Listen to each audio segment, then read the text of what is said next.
All right, now let's discuss the process that is likely to follow. We are now joined via Zoom by legal analyst Mpumelelo Zikalala. Mr. Zikalala, thank you so much for your time this afternoon. Of course, as you've heard, there's been mixed reaction to the three candidates appointed to conduct this preliminary assessment, of the ATM impeachment motion that was tabled against President Cyril Ramaphosa. First, your reaction to the panelists. I think it's quite a good composition for now, and I say that with a bit of caution of saying that I think the true test will be in the manner in which they're going to deliver and execute their duties.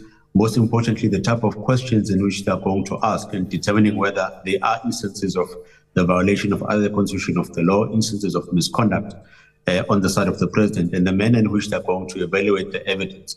If they can truly show that they're independent, they don't take any sides, and not easily influenced by certain things, then I think our confidence in them is going to grow, and they'll be able to do a good job or a professional job in assessing whether there should be impeachment proceedings which should follow after they've conducted their investigations. Let's talk about the process that is then likely to follow. I mean, will this be a public kind of investigation? Will we be able to see it as South Africans, or will this be, under closed doors, or will it be written replies? Just talk to us about how the process is likely to unfold. I know that, as we've said in our previous report, that there are some admin issues that still need to be finalized.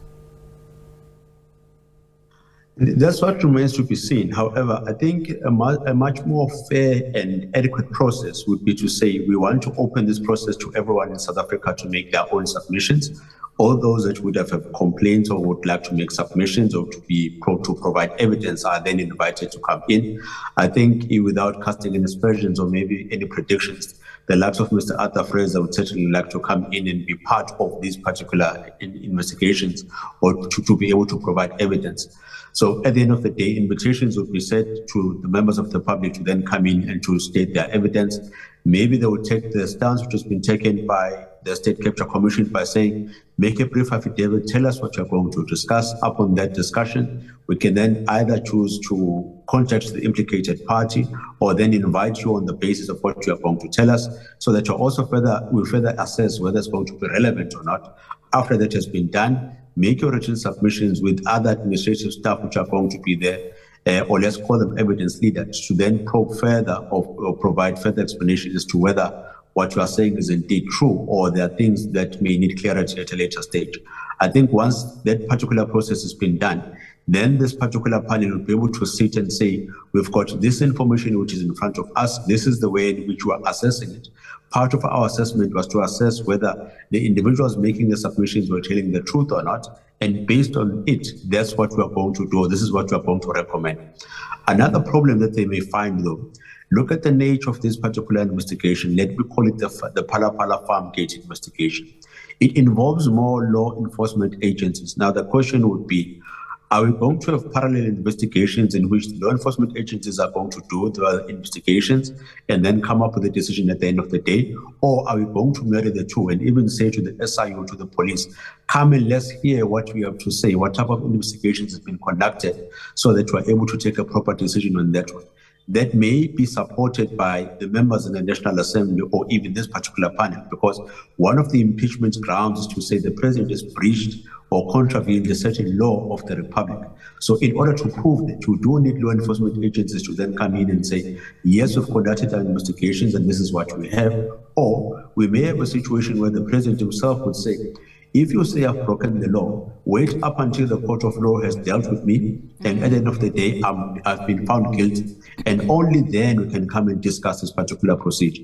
So I think it's going to be quite a dicey one, and depending on how information comes in, that's how this particular committee is going to work. So many questions, particularly as you look at, just the lack of clarity in as far as the terms of reference are concerned. But one would imagine that this would be a very lengthy process, by the panelists, well, at least from my vantage point. So is it 30 days, from the start of their work, a reasonable time frame then, for them to then hand over their report back to Parliament? I don't think so. I think that 30 days is just purely there, or can only do the preliminary work of saying what are the terms of conditions or terms of references in which you are working under, how is it that you are going to call individuals to then come in. We also have to look at instances or issues of the budget. Do we have enough money to conduct full and thorough investigations? If we then say to individuals, this is the invitation in which we are sending out to the members of the public, how long are we going to give the members of the public in order to respond?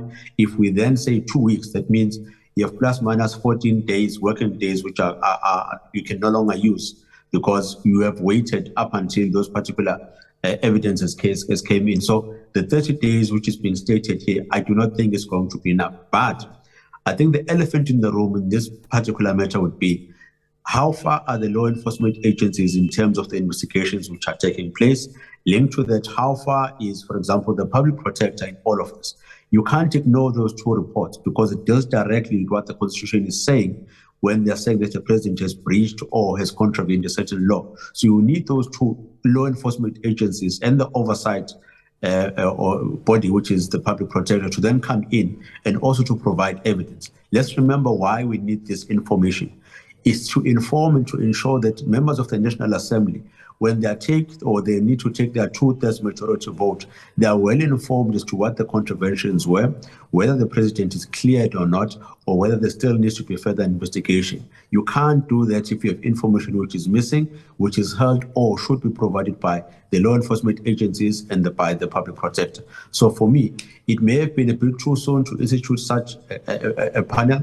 If it's not, they need to work very quickly to make sure that at the end of the day, they provide tangible results.